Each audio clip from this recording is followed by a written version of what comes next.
Muy buenas noches, soy Omar Mariluz y esto es Todo se sabe, señor, señora. ¿Qué? No, imposible. ¿Cómo iba a ser un viernes tranquilo en el Perú? A ver, el día de hoy ya el Ministerio Público solicitó la prisión preventiva para Jennifer Paredes, cuñada del presidente de la República. Lo venimos diciendo desde el día miércoles por la noche. Finalmente esto se confirmó, no solo para Jennifer Paredes, sino también para el alcalde de Anguía, José Medina. Ojo, 36 meses, no es poca cosa, 3 años, 3 años. Y a ver, la respuesta, ¿cuál ha sido? O en paralelo, ¿qué sucedía luego de que se solicite esta prisión preventiva? Nada menos que el INPE, que está adscrita, que depende del Ministerio de Justicia, es decir, del gobierno, decide liberar a Antauro Humala por reducción de la pena, ¿no? Él tenía que salir más o menos en el 2024, pero lo que entendemos y lo que ha explicado el INPE es que por haber hecho trabajos en el penal, por haber estudiado en el penal, bueno, a él se le ha ido descontando su pena. La gran pregunta es, esta decisión que ha tomado el INPE en una coyuntura además sumamente convulsionada, ¿es legal? Ojo, Virgilio Acuña, un político que es aliado y vocero incluso político del propio Antauro Humala, en declaraciones a RPP, ha dicho claramente que Antauro sale para ser un actor político en este escenario ya algo algo movido, por no decir lo menos. Estamos con dos abogados para analizar esta situación, tanto la situación legal del presidente y su familia, como lo de Antauro Humala. El doctor Luis Lamas Puccio, abogado penalista, y Antonio Maldonado, ex procurador ad hoc. Muy buenas noches ante todo. Y bueno, la pregunta es esa, que muchos nos estamos haciendo en este momento. La decisión que ha tomado el INPE ¿es legal? ¿Se ajusta a, no lo sé, el Código Penal, a los protocolos administrativos? ¿Es correcto que Antauro Humala salga, doctor? Mira, la redención de la pena es un derecho que le asiste a toda persona que ha sido objeto de una condena, a excepción de una persona que ha sido condenada a la pena de cadena perpetua. ¿Por qué? Porque se entiende que hay una progresividad en cuanto al cumplimiento de la pena y la rehabilitación, pero hay que cumplir con ciertas exigencias, ¿no? En el sentido de si se puede o no se puede computar de acuerdo a las modificaciones que se han hecho a las normas, porque acá se trata de delitos graves, delitos de homicidio calificado, secuestro y tengo entendido sedición. Las normas fueron modificadas para aumentar el número de exigencias, es decir, ya no se trataba ni del 2 ni del 3 por 1, sino del 7 por 1. Tanto es así que en reiteradas oportunidades se intentó acogerse a este beneficio y no procedió. Incluso el mismo ministro de Justicia, tengo entendido, que salió a plantear una opinión. Por otra parte, si bien es cierto, esto es una decisión administrativa, porque también tengo entendido de que la concesión o la liberación de una persona que cumple una condena también es una decisión de contenido jurisdiccional, ¿no? Pero en este caso partimos de la premisa de lo que ha señalado el comité respectivo, de que ellos son autónomos en el entendido que habrán hecho una evaluación de carácter legal para ver si efectivamente cumple o no cumple, porque, como acabo de manifestar, no se llegaba todavía a esa exigencia. De otro lado está también el pago de la reparación civil. Entonces, habría que habría que conocer cuál ha sido el razonamiento que habría utilizado esta comisión, este comité, porque tampoco no es que sea la última palabra. Cualquier resolución que se emite tiene que cumplir con ciertas exigencias de carácter formal, en términos de fundamentación. Quien se sintiera agraviado puede meter una acción de habeas corpus o una acción de amparo y lograr una medida cautelar para paralizar. Yo no conozco la resolución, no conozco el cronograma, si se ha cumplido o no se ha cumplido, pero me ciño estrictamente a lo que ha pasado en las últimas semanas, ¿no? Claro, pero a ver, él efectivamente está acusado de secuestro, sedición, homicidio por la muerte de 4 policías en lo que conocemos como el Andahuaylazo, ocurrido en enero del 2005, para tratar de derrocarse, por poner un poco de contexto, el gobierno del expresidente Alejandro Toledo. Por secuestro, por sedición, por homicidio, ¿también hay beneficios penitenciarios como el que está aplicándosele a Antauro Humala? Bueno, coincidiendo con los conceptos que ha expresado mi colega el doctor Lamas Puccio, agregaría que agregaría dos elementos. Un elemento de contexto institucional e histórico que hacen dudar acerca de la necesaria autonomía del órgano que ha emitido la resolución de liberación por redención de pena del condenado Antauro Humala.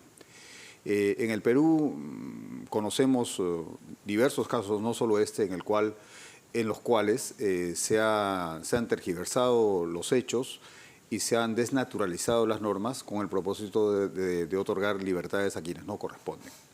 Así que a los efectos de un análisis serio y riguroso de esta decisión sería difícil en este momento pronunciarnos exactamente si corresponde o no legalmente esta decisión. El otro elemento es un elemento sobre los hechos. Los hechos tuvieron una tipificación determinada de acuerdo al Código Penal a las normas penales vigentes en ese momento, pero tienen una connotación que debe ser tomada en cuenta, y es una connotación de un acto de alzamiento en armas que acabó con la vida de policías rendidos. Así es. Esto activa automáticamente normas de otra naturaleza, normas de derecho internacional humanitario. Concretamente me refiero al artículo 3 común de los convenios de Ginebra. Estas normas no requieren debate ni discusión, se activan cuando una cierta situación se ha elevado por encima de las tensiones internas y de los disturbios internos. Eso ocurrió de esta forma en el Andahuaylas, de tal manera que sí creería, con lo expresado por Luis, en el sentido de que esta decisión debiera ser revisada por autoridad jurisdiccional. A ver, y no sé si estoy confundiendo las cosas las acusaciones, pero recuerdo que cuando Alberto Fujimori fue liberado, fue indultado por, en ese entonces, el expresidente Pedro Pablo Kuczynski, uno de los factores que entiendo impedían un indulto convencional era que él había sido sentenciado por secuestro al periodista Gustavo Gorriti y el empresario Samuel Dyer. Y claro, por eso yo le preguntaba el tema del secuestro, porque si Alberto Fujimori no podía ser indultado por el tema de la sentencia de secuestro, ¿por qué sí aplicarle un beneficio penitenciario cuando Antauro Humala también ha sido sentenciado por secuestro? Sí, lo que pasa es que son dos cosas distintas, ¿no? Una cosa es el indulto, que es una decisión de carácter político, y otra cosa es la redención de la pena, que es un tema estrictamente interpretado por el Código de Ejecución Penal. El indulto lo conocemos, aunque si bien es cierto es una decisión que procede del presidente de la República, tampoco, desde mi opinión personal, no es la última palabra. Toda resolución, incluso del primer mandatario, tiene que cumplir con ciertas formalidades y exigencias que están contenidas en la Constitución. Es decir, fundamentación, raciocinio, explicación, porque no se trata tampoco de que porque yo soy la autoridad, yo dispongo y nadie puede objetar. Entonces, eso es lo primero que hay que considerar. En el tema de la redención de la pena, las exigencias se han modificado en los últimos tiempos para tratarse de delitos graves sean mayores, sin perjuicio de que habría que verificar también cuál es el estado psicológico del señor Antauro, porque en otras oportunidades, cuando se ha solicitado beneficios penitenciarios, la evaluación psicológica ha sido un factor que ha decidido, porque estamos hablando de una persona que tiene que tener un estado psicológico y emocional medianamente equilibrado para poder comportarse. Y de otra parte, porque no es así que porque sale en libertad voy a hacer tampoco lo que quiero. Es una prerrogativa, es un beneficio, pero que también cumple con ciertas exigencias. O sea, en otras palabras, si yo logro este beneficio, por supuesto, cumpliendo con todas estas formalidades, tampoco no voy a salir a la calle a hacer alborotos, a hacer proselitismo, a hacer política. Pero ya Virgilio Acuña, su vocero político, ha dicho que pues él va a ser, Antauro Humala va a ser un actor político importante en este escenario. Y la pregunta es si realmente más allá, que es importante, si la salida de Antauro Humala es legal o no, que ocurra el mismo día que se pide la prisión preventiva para la hija de cariño del presidente de la República, es más que llamativo, es más que sospechoso, y lo que uno podría interpretar, y se lo pregunto, es si no hay una motivación claramente política detrás. Sí, reitero lo expresado hace unos momentos en el sentido de que hay razones para desconfiar de la autonomía de las decisiones, de las instituciones, perdón. Mire lo que está pasando ahora con el Consejo, con la Procuraduría General del Estado. Es notoriamente clara su misión a lineamientos políticos que no tienen que ver necesariamente con la defensa de los intereses del Estado. De tal manera que la sospecha que usted plantea es totalmente razonable y puede ser que esté ocurriendo así. Es una liberación largamente esperada por ciertos sectores, ahora más vinculados al gobierno que antes, y por tanto perfectamente podría ser además una excelente forma de hacer que la opinión pública distraiga sus preocupaciones respecto a un hecho de esa naturaleza. Y hay algunos datos que llaman la atención, ¿no? Las visitas de Virgilio Acuña al Premier y al Presidente de la República por estos días, la reunión que sostuvo el propio presidente con los reservistas de Antauro Humala. Y recordar que esta fue además una promesa de campaña que hizo el propio presidente en su momento. Pero bueno, vamos al otro tema, que sí es lo que preocupa realmente al propio presidente de la República y que lo mantiene y se le nota en un estado de shock, porque se trata nada menos que pues de su hija de cariño. Hay un tuit que ha lanzado la Corte Superior Nacional, ojo con esto, ya hay fecha. Tercer Juzgado de Investigación Preparatoria Nacional de la Corte Suprema programó para este domingo 21 de agosto, este fin de semana, a las 4 de la tarde, la audiencia de prisión preventiva contra Jennifer Paredes y el alcalde de Anguía, José Medina, sindicado, para contextualizar, sindicado por Bruno Pacheco, número 2 en su momento en Palacio de Gobierno, como el cajero del presidente. El Ministerio Público solicita se les imponga 36 meses, 3 años en la investigación que se le sigue por delito de lavado de activos en agravio del Estado. Entiendo que es lo máximo que puede solicitar la Fiscalía, dado que se trata de una investigación por organización criminal. Y la pregunta es, doctor, ¿cree que el Poder Judicial termine encerrando por 3 años a la cuñada del presidente y al alcalde? Bueno, si nos ceñimos a los precedentes de lo que viene sucediendo en el sistema judicial y nos ceñimos estrictamente a lo que están establecidos en las normas procesales penales, sí debería proceder una prisión preventiva, tomando como premisa, primero que todo, los fundamentos y el razonamiento que se utilizó para pedir la prisión preliminar, porque eso fue resuelto por un juez, ¿no? Me imagino que a lo largo de estos días que ha durado la preliminar, estas personas tienen que haber dado su declaración.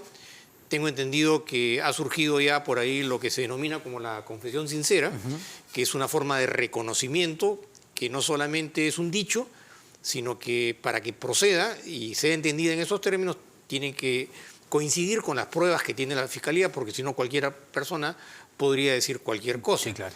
De otra parte, los elementos de convicción se han fortalecido en el sentido de aunar lo que vienen diciendo los otros detenidos con la información que ya tiene la Fiscalía y además tomando en cuenta si estas personas, en el caso de la hija sobrina y del alcalde, habrían colaborado, habrían respondido de manera, digamos, convincente, dependiendo del interrogatorio al que se hayan sometido.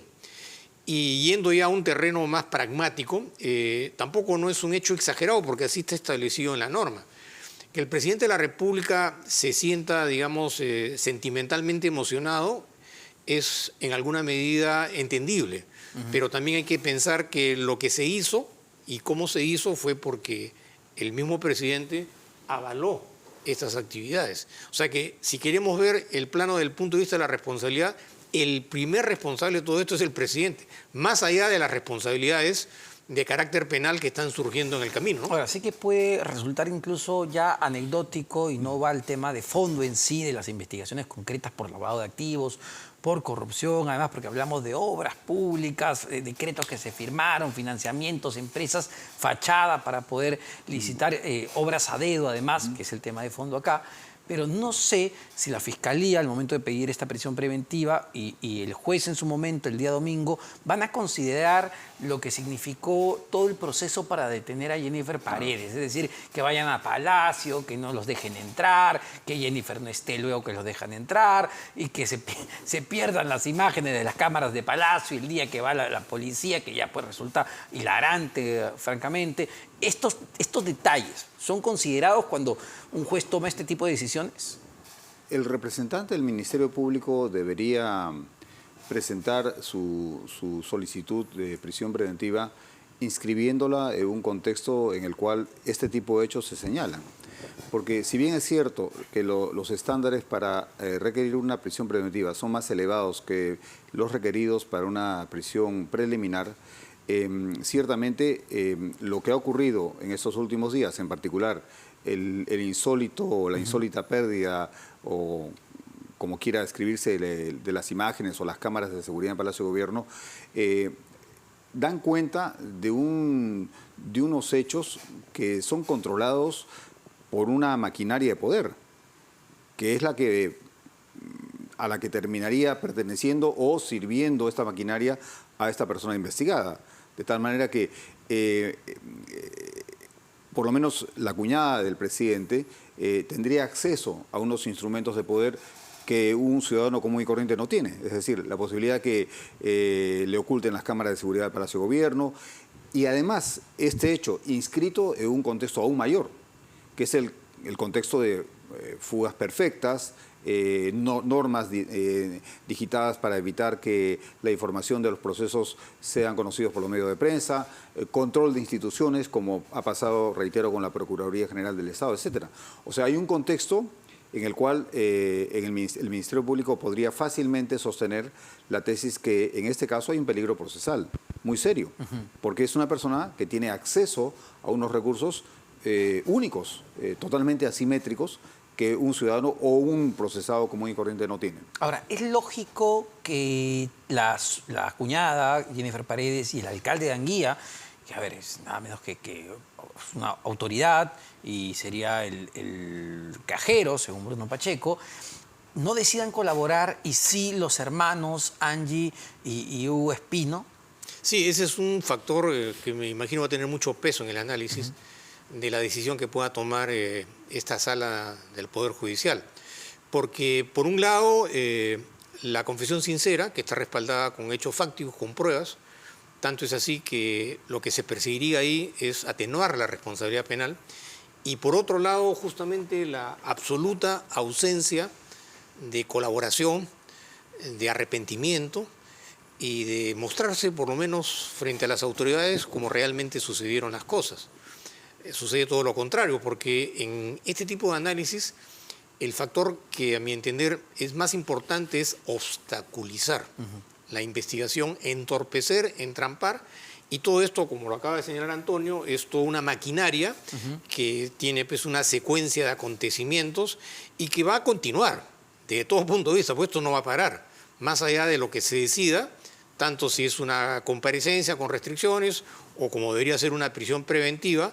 El entrampamiento, la distorsión, el doble discurso, la manipulación, recurrir a la protesta social, engañar a la opinión pública, son factores que caracterizan y que en alguna medida intentan incluso victimizar a estas personas, y creo yo que acá el rol del Poder Judicial es emblemático, porque si la Fiscalía está liderando un esfuerzo, tiene pues que tener en alguna medida un respaldo de otras instituciones, como es el caso del Poder Judicial, en el entendido que, claro, es una propuesta que lleva el Ministerio Público, lo suficientemente fundamentada y avalada, sin perjuicio de que puedan surgir otras evidencias más graves, como incluso otras personas que sean involucradas, que también eventualmente puedan acogerse a la colaboración eficaz, ¿no? Sí, claro, y ahí, justo para hablar ya de los detalles que se empiezan a revelar, ojo, en apenas unos días de que han detenido a estos jóvenes, porque son jóvenes que serían los testaferros en esta organización criminal, y creo que ellos aceptan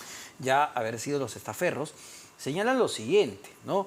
Que se han decidido coger la confesión sincera y han reconocido que detrás de la obra de instalación del sistema de agua potable y saneamiento básico de más de 3 millones de soles que ganaron en el distrito de Anguía, estuvieron Jennifer Paredes y el alcalde Medina. Es decir, en esta obra han estado ellos dos coludidos. Y además, ustedes recordarán lo que detectó, ojo, dinero que detectó la propia unidad de inteligencia financiera de la SBS, los 90.000 soles que depositan los hermanos de Lilia Paredes, primera dama, a este joven Hugo Espino.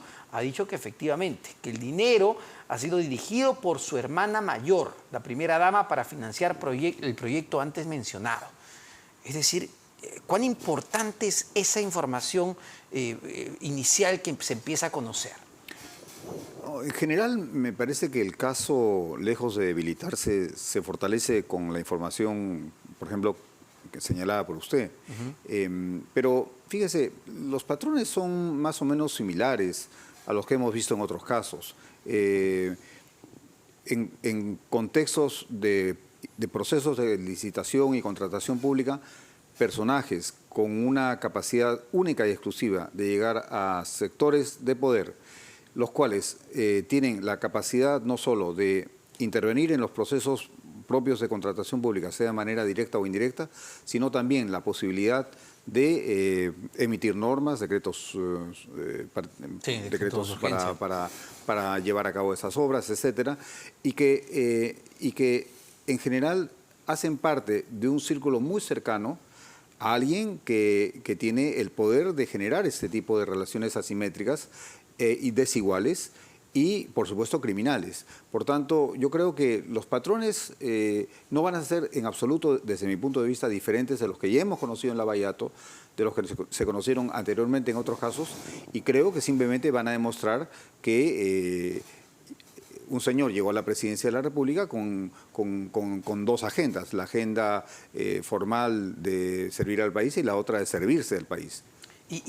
A ver, el presidente de la República tiene 6 casos abiertos. De los 6, entiendo que en 4 se le acusa de ser la cabeza de diferentes organizaciones criminales que el Ministerio Público ha ido detallando en cada una de estas. Pero no sé, y se los pregunto, si este es el caso más redondo, más sustancial, mejor argumentado, con mayor nivel de detalles, dado que incluso tenemos la ruta del dinero, tenemos autoridades municipales, tenemos testaferros, tenemos ministros de Estado, tenemos decretos de urgencia firmados por el presidente y el ministro Heiner Alvarado en ese entonces de Vivienda. ¿Este es lo más redondo que tiene el Ministerio Público? Yo creo que cada uno de los casos tiene su propia fortaleza, ¿no? Depende cómo uno los quiera analizar.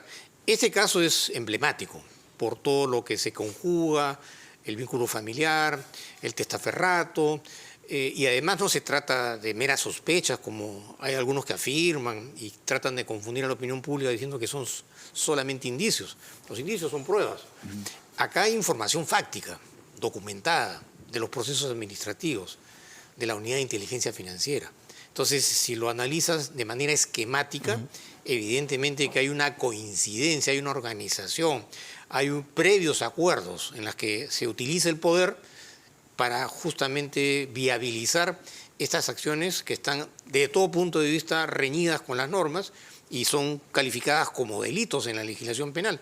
Entonces, la situación es sumamente difícil, muy compleja, y además porque esto pone en evidencia, vendría a ser una especie de antesala de lo que va a venir en el camino. Entonces, el ensayo de las respuestas son bastante exageradas, incluso recurren al tema de la víctima, el tema sentimental de la familia, porque están conscientes que lo que se va a venir más adelante posiblemente sea más agudo, ¿no? Y ese es un punto interesante, ¿no? Porque yo insisto, escuchando pues al presidente evidentemente en estos discursos que da encerrado en Palacio de Gobierno, habla de la primera dama, habla de su hija, está claramente afectado, pero anunció, y ya lo hizo así, creo, su abogado Benji Espinosa, que Lilia Paredes va a colaborar con la justicia y va a entregar o ha entregado ya su pasaporte al Ministerio Público. Claramente el presidente, quizá, porque se viene especulando, sabía que se iba a presentar algo contra Lilia Paredes y tendría lógica en la medida que la primera dama está sindicada en esta supuesta organización criminal, nada menos que como una coordinadora directa de la organización. Le podrían pedir la prisión preventiva. entregando el pasaporte se salva de esto. Hoy me parece que nuestro colega César Romero de La República dice que no iría por ahí la Fiscalía. ¿Cuál es su apreciación? Sí, bueno, es un poco difícil especular a ese nivel, pero me parece que ya hay hechos sumamente sorprendentes, ¿no? La cercanía de los personajes investigados al presidente de la República, sea su señora esposa, sea la cuñada, es decir, revela un grado de planificación criminal, un grado de participación criminal muy superior al que podíamos suponer que podía haberse dado. Y que además contrasta con una imagen presidencial como de una persona que más bien tiene cierta incompetencia para asumir ciertas tareas. Esto, lo que la Fiscalía está investigando revela una operación criminal muy sofisticada, donde sin ningún rubor se recurre a patrones que hace muy poquito se han dado con Lavallato. Es decir, yo creo que incluso el reproche penal, moral y político es mucho más alto. Sí, claro. Porque estamos hablando de hechos que debían haber llamado a la inhibición antes que a la realización. La familia presidencial involucrada, ¿es probable que le pidan la prisión preventiva a la primera dama? Yo creo que sí, porque incluso ella podría tener más responsabilidad que la misma hija del presidente, en el sentido de su nivel jerárquico, su vinculación con el presidente, su presencia ya no solamente en términos familiares, sino sus propias actuaciones, porque se habla que los Espino eran testaferros. Es decir, ya el testaferrato denota cierta maquinación intelectual con la finalidad de poder, bloquear estos hechos y que no sean de conocimiento público. Y además las respuestas son tan grotescas que no son creíbles, porque una defensa personal, por lo menos del presidente, debería generar un mayor tino, un poco más de mesura. Esto de los audios, de las imágenes, es un hecho pues escandaloso, que lo único que hace es contribuir en desmedro y en perjuicio de la misma hija sobrina, ¿no?